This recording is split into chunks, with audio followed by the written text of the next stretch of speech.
کیا کئی خدا متفرقون جو جدا جدا ہوں، خیرٌ یہ بہتر ہیں، ام اللہ الواحد القہار یا ایک اللہ کی ذات جو زبردست ہے وہ بہتر ہے؟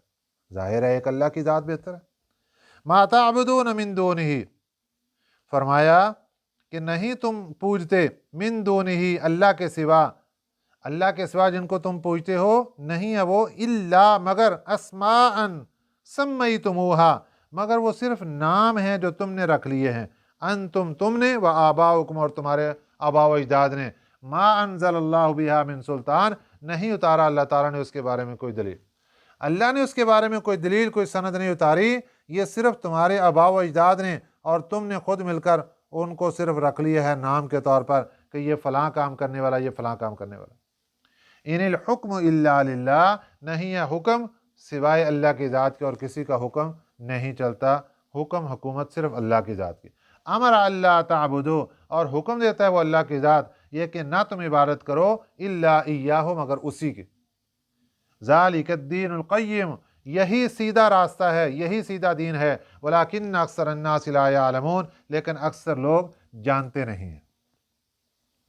اب اس دعوت و تبلیغ کے بعد آپ نے پھر ان کو تعبیر ارشاد فرمائی، یا صاحبی السجن، اے میرے جیل کے ساتھیو، اما احدکما بہرحال تم میں سے ایک، فیسقی ربہ خمرا وہ پلائے گا اپنے آقا کو شراب، یہاں ربہ کا معنی آقا، اپنے بادشاہ کو، اپنے آقا کو دوبارہ پھر جا کر شراب پلائے گا، اپنی ڈیوٹی پر چلا جائے گا۔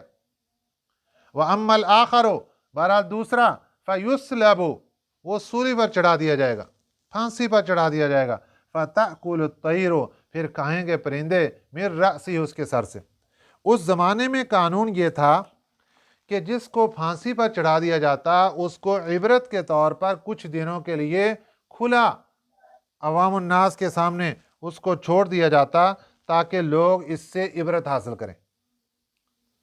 تو جب اس کو کھلا چھوڑ دیا جاتا تو پرندے آ کر اس کو نوچتے تھے اور گوشت اس کا کھا جاتے تھے۔ تو یہی تعبیر آپ نے ارشاد فرمائی کہ جب اس کو پھانسی پر چڑھا دیا جائے گا پھر پرندے آ کر اس کو نوچیں گے۔ آپ کو تو پتہ چل گیا کہ یہ اس کو پھانسی ہونی ہے اور اس نے رہا ہونا ہے، لیکن آپ نے نام لے کر نہیں بتایا کہ اس کو پھانسی ہوگی اور یہ رہا ہوگا، آپ نے مطلقاً فرما دیا کہ تم میں سے ایک کو رہائی مل جائے گی اور دوبارہ ڈیوٹی پر جائے گا اور دوسرے کو پھانسی پر چڑھا دیا جائے گا۔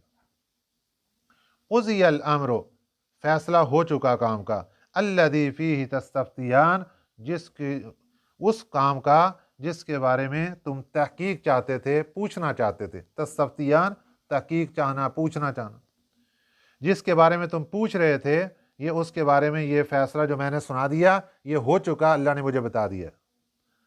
وقال اور فرمایا حضرت یوسف علیہ السلام نے، للذی اس بندے کو، ظن گمان تھا اس کے بارے میں، انہ ناجن کہ یہ رہائی پا جائے گا، اس کو الگ بلایا اور اس کو کہا کہ دیکھو تم رہائی پا جاؤ گے تو تمہاری ایک ڈیوٹی ہے، انہ ناج منہما جو نجات پانے والا تھا، رہائی پانے والا تھا ان دونوں میں، اس کو آپ نے بلایا اور فرمایا اذکرنی عند ربک، میرا ذکر کرنا اپنے آقا کے سامنے جا کر، اپنے بادشاہ مالک کے سامنے جا کر میرا ذکر کرنا، ان کو بتانا کہ بے گناہ قیدی ایک جیل کے اندر اتنے عرصے سے پڑا ہوا ہے، کوئی قصور نہیں اس کا، لیکن کیا ہوا یہ بندہ باہر نکلا، فَأَنْسَاهُ الشَّيْطَانُ بلا دیا اس کو شیطان نے، ذکر ربی ہی اپنے مالک کے سامنے ذکر کرنے سے، فَلَبِثَ فِي السِّجْنِ پھر ٹھہرے رہے آپ جیل کے اندر، بِضْعَ سِنِينَ کئی سالوں تک